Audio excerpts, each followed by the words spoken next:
them.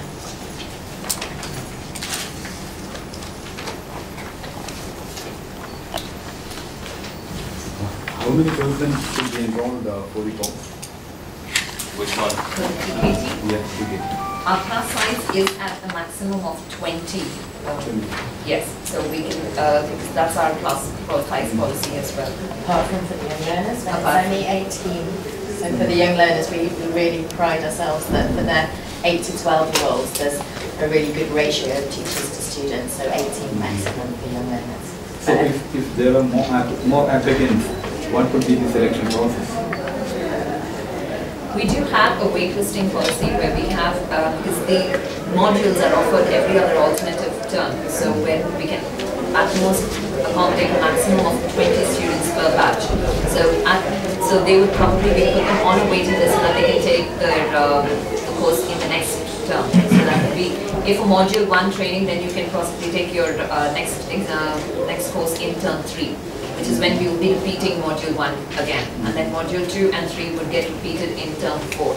So we are offering the courses on an alternative basis. So there is, I'd like to introduce to you Paul Sellers, Director British Council for South India, and Beth Tolwell, who's the Academic Manager for the Chennai Teaching Centre.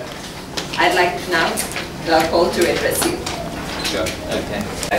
As many of you know, 200 more years, and people are divided a little bit on their view of that period. But I think what's important is that today, English is a critical tool for young people. And it's moved beyond the boundaries of India or the UK, or even the United States. And it's become a truly global phenomenon. And so it's, there is no debate about this, really. And the British Council is not here really to talk about the pros and cons of English. It's here to offer the very best of English language training and tuition that can be provided by the UK, which is of course where the language is born.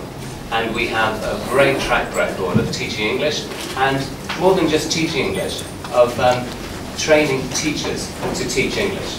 Because especially in India, where you have the thing is an increased demand for these products and services, especially as the role of the teacher in India around the world thankfully is getting more prestige and indeed more salary, and the governments and the public sector and the private sector are devoting more and more resources to this area, because people understand, both in the government and in the international corporations, that English is a key resource that they need amongst their workforce, and they are uncompetitive if they don't have it.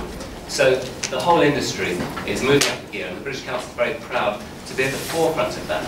We offer general English language training to adults, and as of this year, also to young learners from the age of 8 and upwards, and these are proving very popular. In addition to this, though, we aspire to offer the standards in English language teaching. We offer to provide a benchmark, a quality, a kite mark, against which the industry, the local industry, can measure itself, and so that the consumers can be sure that they're getting quality for their money.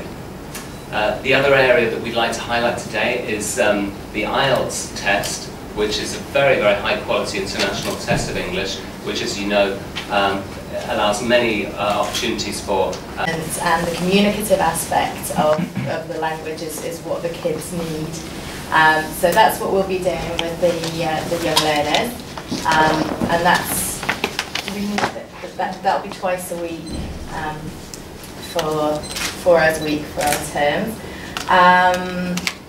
The IELTS Train the Trainer course is designed for people who are currently training IELTS. A lot of people take the IELTS exam all over India, and there are a lot of people who train it, but we feel that given our knowledge of methodology and our expertise, that we can then offer that to the trainers and show them how to teach prospective IELTS candidates in a fun and an effective way to help. Council's share of that market is growing, because we're not the only provider of the market in India. But the market for similar tests is also growing and expanding, and the consumer has a great deal of choice here, which is good. There are other tests on the market that perhaps don't necessarily have the rigor of IELTS, but have a faster turnaround time, for example, are more computer-based and so forth, and still have widespread recognition. But the IELTS test will remain broadly in the same format, because really to maintain that sort of quality and integrity